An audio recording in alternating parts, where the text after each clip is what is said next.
Okay, I am going to talk through probably like the first half of the advanced organizer for module 7, which is neuro. All right, so number 1 is discuss the anatomy and physiology of the brain and the brain stem. So the brain, I have a picture here. The brain is inside of the cranium. It has your cerebrum, which is another name for the brain, and the cerebellum, which means small brain.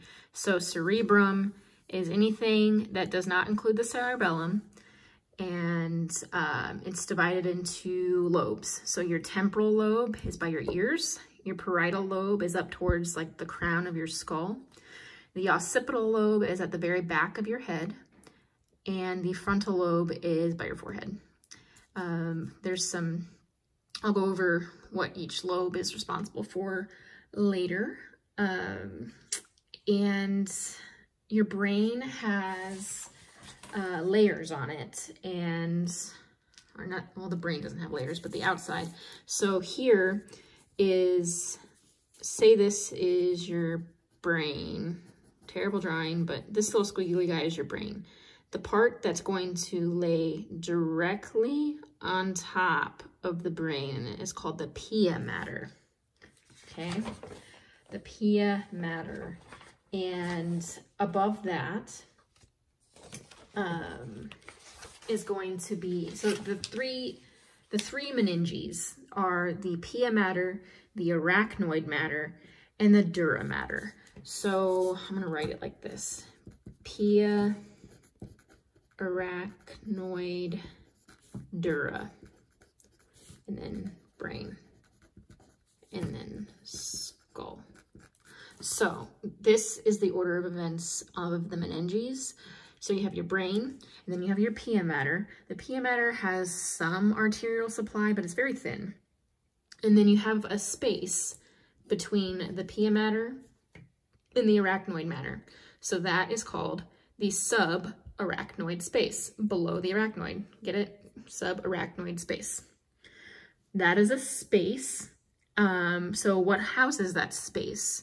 That is CSF and arteries. So arteries and CSF, cerebral spinal fluid. Then you have the arachnoid mater. The arachnoid mater is the middle meninge, and it's avascular. That means it doesn't have arteries and it doesn't have veins. It's just, think of it as like a sheet of film or something. There's nothing in it, it's just a layer.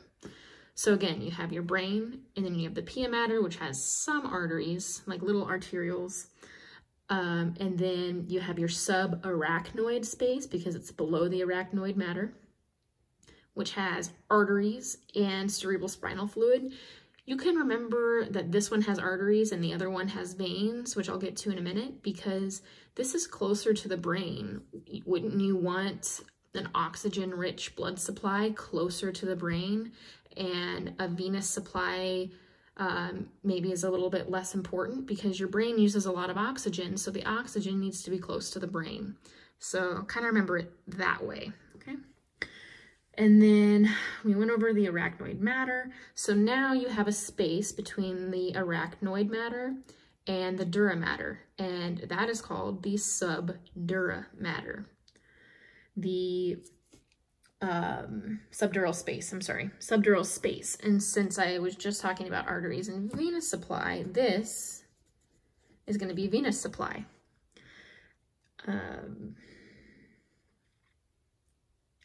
Now we have the dura mater. So again, the maters are the pia mater, the arachnoid mater, and the dura mater. The dura mater is the outmost meninge, and it also contains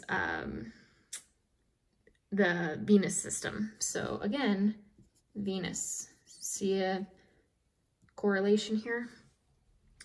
And then the epidural space, epi meaning above, epidural space is the space between the dura mater and the skull. It has some intercranial arteries. So that's the only exception to what I was saying. And the reason why there's some arteries up here is because you have skin and things in like the skull that need blood supply. Arteries here. So these arteries are going to be feeding the skull and the, which will in turn do the skin on the skull. And these arteries are feeding the brain. So you've got the venous supply in the middle, okay? All right, now let's go to cranial nerves. So he wants us to know the anatomy and physiology of the brain and the brain stem. So, oh, I already did that, sorry. The cranial nerves, here we go.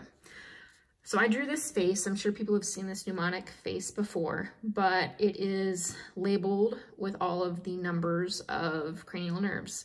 I color-coded it, so if it's green, it's only motor. If it's blue, it's only sensory, and if it's red, it is both sensory and motor. So you have 1 is your nose here, so that's your olfactory. Obviously, it's a sensory because you are smelling. So to test that, you would say, hey, can you smell this?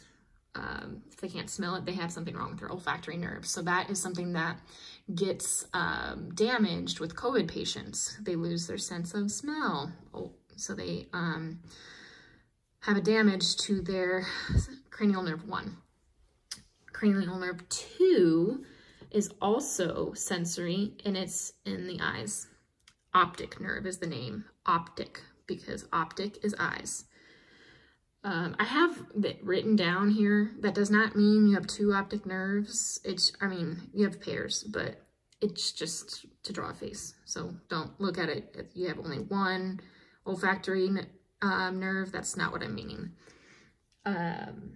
So 2, like I said, is the optic nerve, and that is sensory only. 3 is the ocular motor. So I drew them as eyebrows. That does not mean it's what raises your eyebrows. It's just for a mnemonic sake. But 3 is the ocular motor.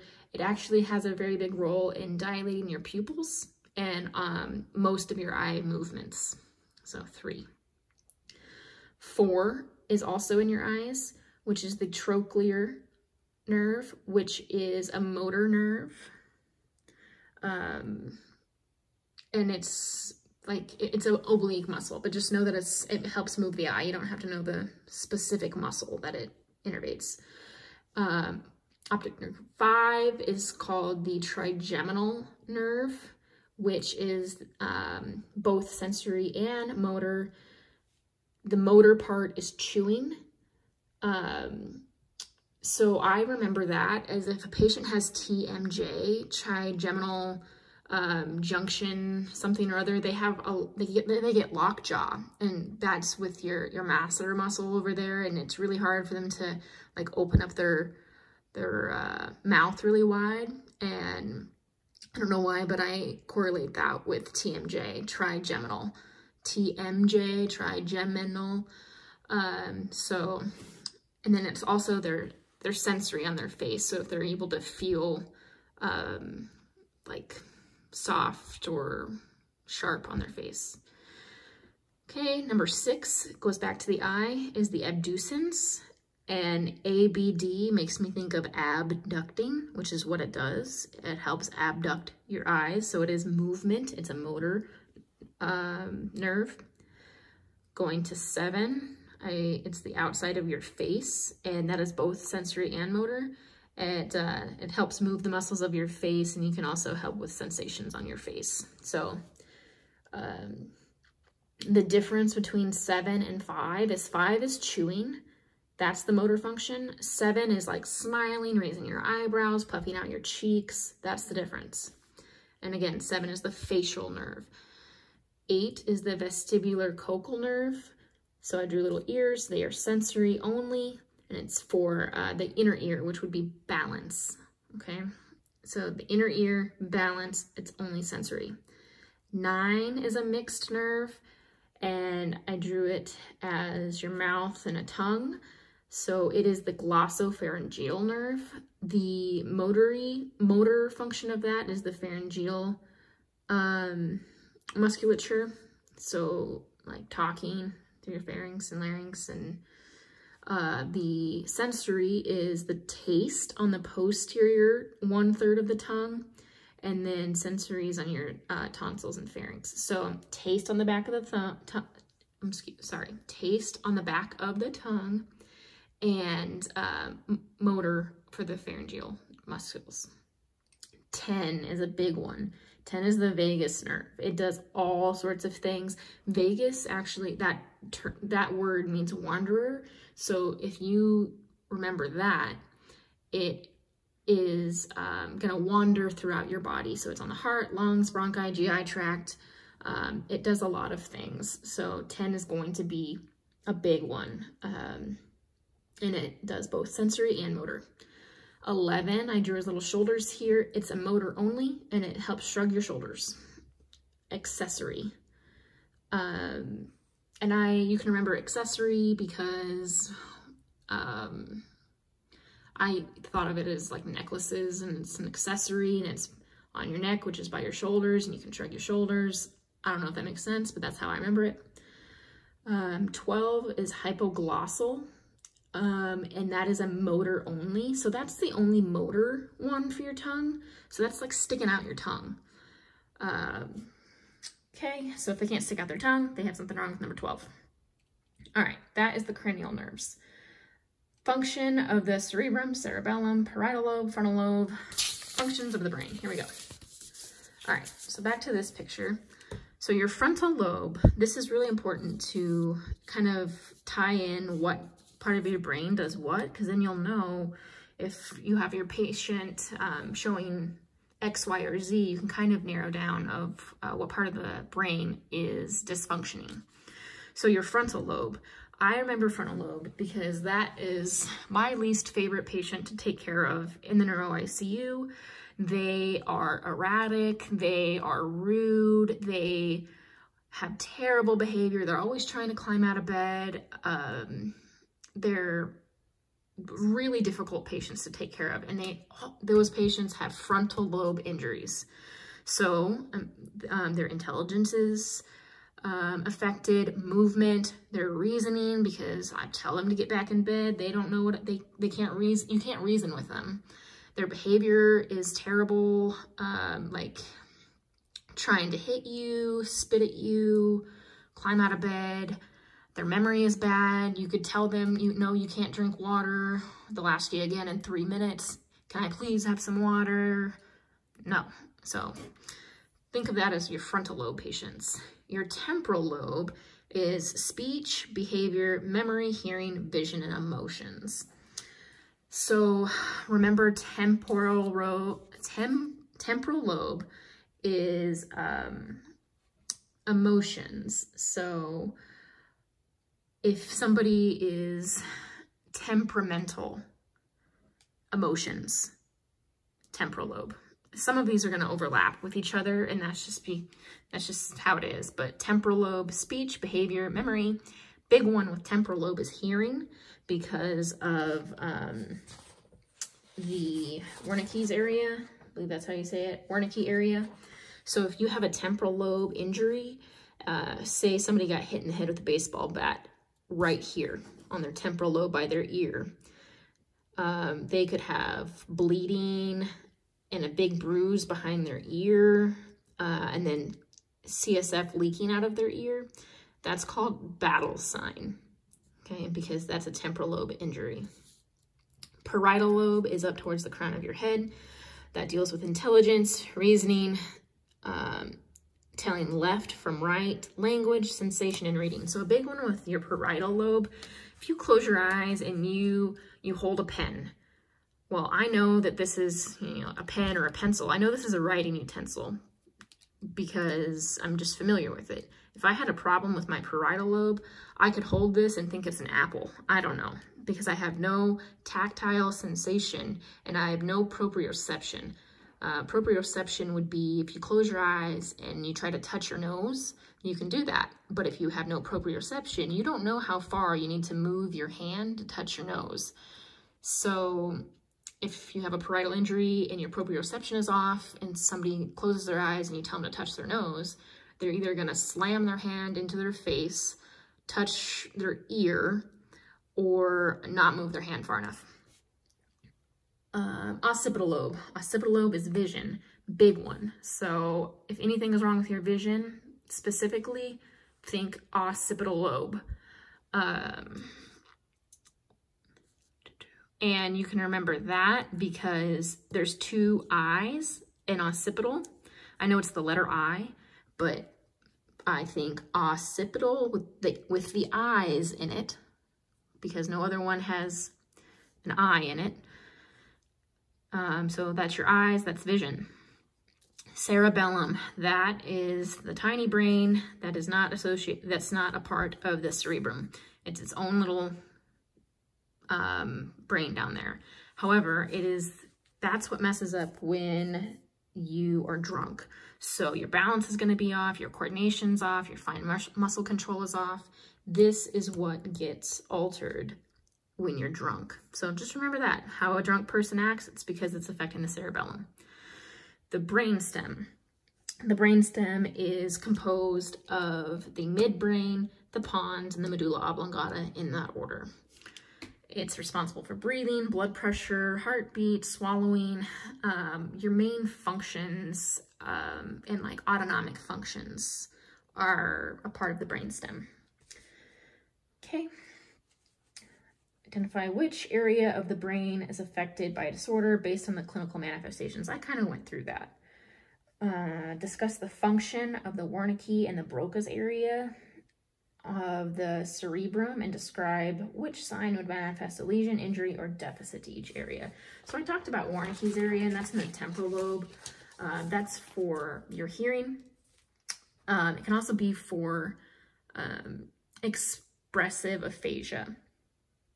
So expressive aphasia is, you can talk clear words, like you can hear exactly what I'm saying, but it makes no sense. It's jumbled words, but they're clear words. They also can't really understand written or spoken language. So you could be talking to them and they have it's like you're speaking gibberish to them. They don't know what you're saying, and you can understand what they're saying, but the sentences make 0 sense.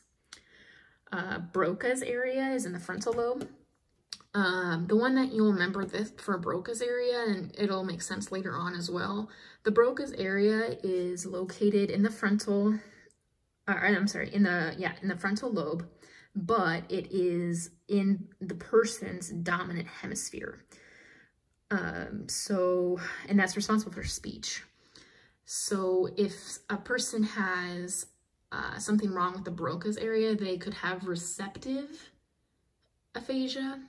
And receptive aphasia is they are able to receive messages. So they can hear what you're saying and they totally understand what you're saying, but they cannot get the words out themselves. And it can be extremely frustrating for patients because they know what they want to say, but they know their consciousness is fine. Their intellectual ability is totally intact, but they can't physically get the words out to what they need to say. All right, explain the differences between supratentorial and infratentorial. So supratentorial is I'll draw this here. No, I'll draw it on the back of here. So you have your brain. I'm gonna pretend you're looking at your brain looking at your head from the front. Okay, so here's the neck, down here in your foraminal valley, in your neck, okay? This division here, and so you have brain up here, mostly like brainstem and cerebellum down here. This is called the supratentorial and the infratentorial. And this is, I believe, the tentorial calci. So this little thin piece of membrane, that's infra. So, and then you have a little division here as well. You can get different kinds of herniations in your brain. And they are based upon, the types of herniations are based upon if they happen above or below this membrane. And then it also, there's one that has to do with this piece of material here. And I will go through those really quick. So the uncle is a portion of the cerebrum. So cerebrum is up here, cerebellum is down here. So if it's protruding this way, like that, just coming over the corner like that, that's uncle herniation. So you're gonna have a decreased level of consciousness, dilated pupil on the same side as where it's happening. And then a pupil, so that'll happen first. And then after time, it'll be contralateral. You'll have decorticate, decerebrate positioning. So decorticate is, I always remembered this as decorticate. They're coming into their core. So they're pulling everything into their core. Decerebrate is their palms are going to be facing away from them. Their hands are going to be straight out and things are flexed away from the core. Central, let's see, central herniation is going to be from the center of the brain, and it doesn't matter where the herniation it's coming, it matters if it is coming from the supra or coming from the infra tentorial space. So it's coming from the supratentorial space, and then it protrudes down into this opening, and that is called a central herniation. They're going to have loss of consciousness very quickly, apnea, small reactive pupils at first, and then they'll go to dilated pupils, both pupils. And then they're also going to have decorticate and decerebrate positioning. Cingulate gyrus is the movement. This is the gyrus here. So this is a movement of part of the cerebrum from here to over to there. And then the transcalvier,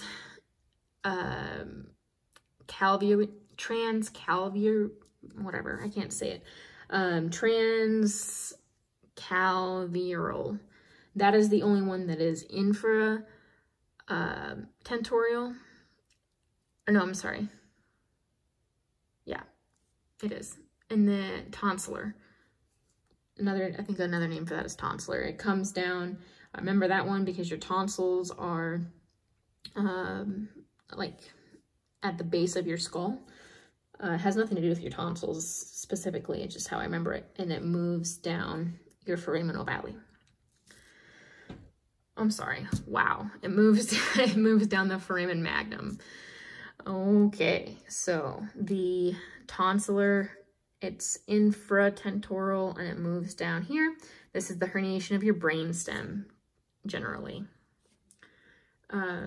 Decreased level of consciousness. You'll see pulse variations, blood pressure variations. Their breathing will be funny.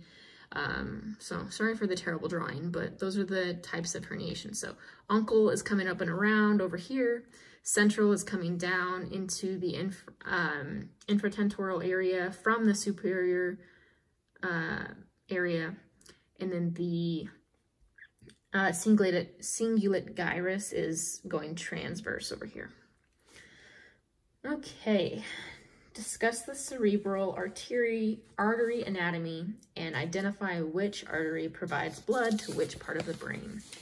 All right, I have a picture here without the brain, and it's just, so the brain is here, okay? This area, I'll talk about it later. See this circle here? How it kind of forms a circle? That's the circle of Willis. All right, let's start with the, these are the inferior cerebral arteries right here. Those are, and then these ones here that aren't labeled, these are your ventricular artery, or I'm sorry, your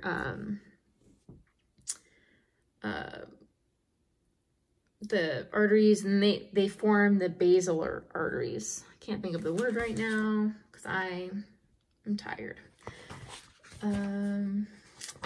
So the anterior and inferior cerebral artery, or inferior carotid arteries, they branch off into the anterior cerebral and the middle cerebral arteries. The middle cerebral artery is here, and the anterior cerebral artery is here. The anterior cerebral artery here, I'll show you my paper here. It might be less confusing so you can see it here. Anterior cerebral artery. That is going to affect the basal ganglia, the corpus callosum, so that's the part that connects the left and right hemisphere of the brain, the superior surface of the frontal and parietal lobes. So it kind of comes up, bring this back over, comes up through where the basal ganglia is, and then it comes up through the middle of the two hemispheres and then ends up on the top of the frontal and parietal lobes. And if you have a problem in that blood flow, you're going to have a problem in where they bring blood to, obviously. So you're going to have contralateral paralysis because of the parietal lobes, and that's where your motor cortex is. And then loss of sensation. And remember, parietal lobe is where you can touch and feel things, and your proprioception. So that's going to be off if your anterior cerebral artery is got an infarct in it. This is going to affect mostly the lower extremities. The middle cerebral artery affects the frontal, parietal, and temporal lobe. So you're going to see some of these arteries feeding the same area. So some of them are going to have similar symptoms if they are affected. So if the middle cerebral artery is affecting the frontal, parietal, and temporal lobes, they're going to have aphasia in the dominant hemisphere. Remember when I said the Broca's area is in their dominant hemisphere of the brain, of the frontal lobe? Well, if that is affected, because their frontal lobe is affected, they're going to have aphasia. Contralateral paralysis, thank you to the parietal lobe, and loss of sensation, thanks to the parietal lobe. The posterior cerebral artery feeds the occipital lobe. So remember what the occipital lobe is responsible for? Well, you're going to have problems with the visual changes that are contralateral. So problems with your vision with the posterior cerebral artery. You can remember that the posterior cerebral artery feeds the occipital lobe because the occipital lobe is in the posterior portion of your skull. Basilar artery, that is, you can think of it as the base of your cranium. So it's going to be the pons, medulla, the lower midbrain, the corticospinal, and the corticocubular tracts, the ocular cranial nerve, which is cranial nerve 1. So if you have problems with this artery, you're going to have quadriplegia, because of the corticospinal and the corticobulbar tracts, which are motor neurons coming from the brain to wherever they need to go. So that gives you the quadriplegia. Loss of voluntary facial and tongue movements because of the motor neurons that are affected. Loss of horizontal eye movements. They are conscious. And you're going to get a locked-in syndrome. So they're going to be, their eyes, since their eyes can't move horizontally, their eyes are going to be in a locked position, and they just kind of stare off into space. The locked-in syndrome, I remember with the basal artery because you're locked in a basement, and basilar starts with BAS like basement does. anterior inferior cerebral artery. So if you think of the brain, think of the anterior inferior side, so the front underside of your brain. So that's going to be the lateral pons, the vestibular nuclei. And remember, nuclei is just a bunch of cell bodies which are a part of the neurons grouped in one location. That is a nuclei. If cell bodies are grouped together a lot in one area in the peripheral nervous system, it's called a ganglion. That's just FYI.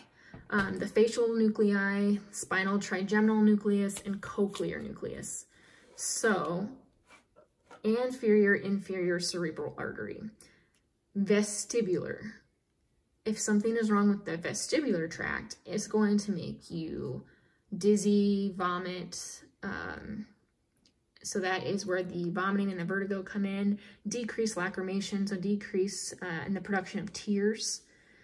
And decreased taste, decreased corneal reflex, decreased pain and temperature in the face, and ipsilateral hearing, so same-sided hearing. Okay.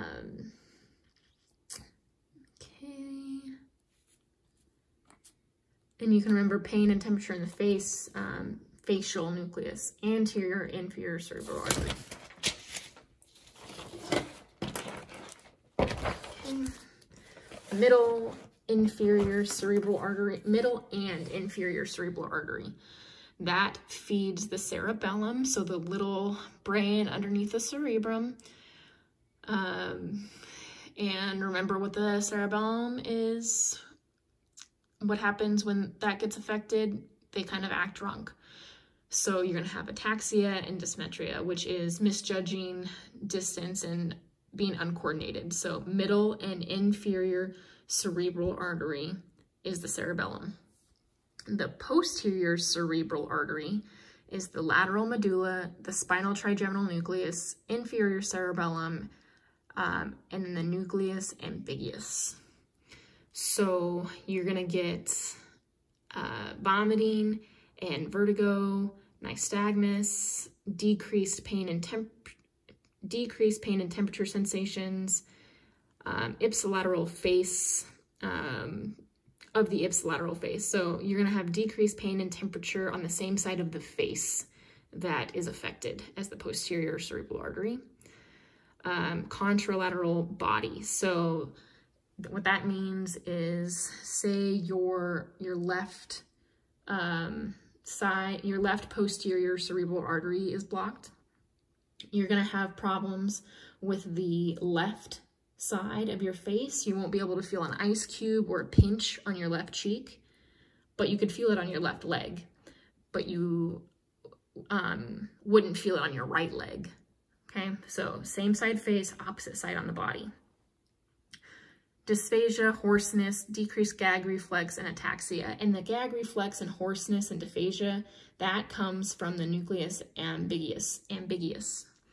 That's responsible for your gag reflex, your swallowing, your larynx, and your pharynx. All right. Now, sympathetic nervous system and parasympathetic nervous system. I think we all know sympathetic nervous system is fight or flight. Parasympathetic nervous system is rest and digest. Analyze the relationship between cerebral blood flow and intracranial pressure. All right, so if you have your skull in here, and if you have your arteries, say this balloon here. I'm going to draw this circle, but picture it as a balloon. This is your brain. The balloon is your brain. If you want to pump fluid into this area and this balloon blows up a lot, you're not going to be able to pump a whole lot of blood in there because there's a lot of pressure exerting this way. So the blood flow is going to decrease with intracranial pressure, because more pressure, it's going to be hard to add fluid to this area if all the pressure is coming this way. The opposite, if your brain doesn't have a lot of, if it's a low cranial pressure, you're going to be able to easily give good blood flow up there. So it's an inverse relationship. If the cerebral blood flow is high, your intracranial pressure is low. If your intracranial pressure is really high, your cerebral blood flow is low. And I think the main takeaway of that is if you have a patient that has a brain injury and they are increasing their intracranial pressures, which normal is 5 to 15. So if you're in practice, I've always seen if it's above 20, that's not good. So if you are increasing your intracranial pressure up towards that number, like 20, 15 to 20, your cerebral blood flow is going to decrease, and your brain needs a lot of oxygen. So if you're decreasing the amount of blood getting to the brain, you're going to decrease the amount of oxygen getting to the brain, and you're going to have ischemia in the brain. Okay, evaluate the function and location of the adrenergic and beta receptors. So alpha 1 is in the blood vessels, and that is responsible for constriction. So we need to know alpha 1 and 2 and beta 1 and 2. Alpha 1 and beta 1, so the ones, alpha 1, beta 1, are responsible for constriction, and alpha 2 and beta 2 are relaxation. So alpha 1, it's located in the blood vessels and it causes constriction. Alpha 2 is located in the brain and the periphery, and that causes, its function is to regulate sympathetic outflow, which means it's trying to counteract the sympathetic nervous system. So it's going to decrease the blood pressure. Again, alpha 1 and alpha 2, constriction versus taking away constriction or dilation. Beta 1 is in the heart, and I remember that. Beta 1, you have one heart, and that is going to increase the strength of contraction and increase the heart rate. And it increases the heart rate by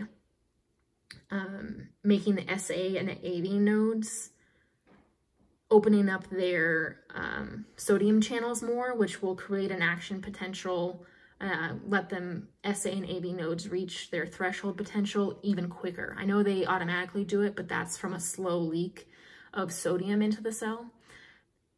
The catecholamines like norepinephrine and epinephrine increase the amount of sodium that can seep into those cells, like the SA nodes and the AV nodes, those cells, and it will generate an impulse quicker. So that is how it increases the heart rate. Beta 2, I remember 2 for 2 lungs. And that is, it's also in your periphery, but then it's also in the smooth muscle around your bronchioles. And that causes relaxation. So smooth muscle relaxation and dilation.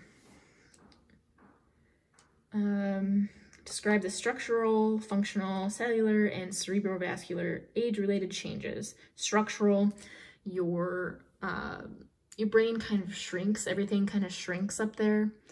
Your number of neurons goes down. You can get atherosclerosis, so then the cerebral vascular is damaged. What else? A decreased amount of myelin, a decreased amount of dendritic processes, decrease in the weight and size of your brain, widening of the sulci and narrowing of the gyri, so that will increase your ventricle size. Arterial sclerosis, I already talked about that. So you're gonna have decreased tendon reflexes as you get older, decreased vibration senses as you get older, decreased vision sense, everything decreases. I will stop there for now and go over the rest later.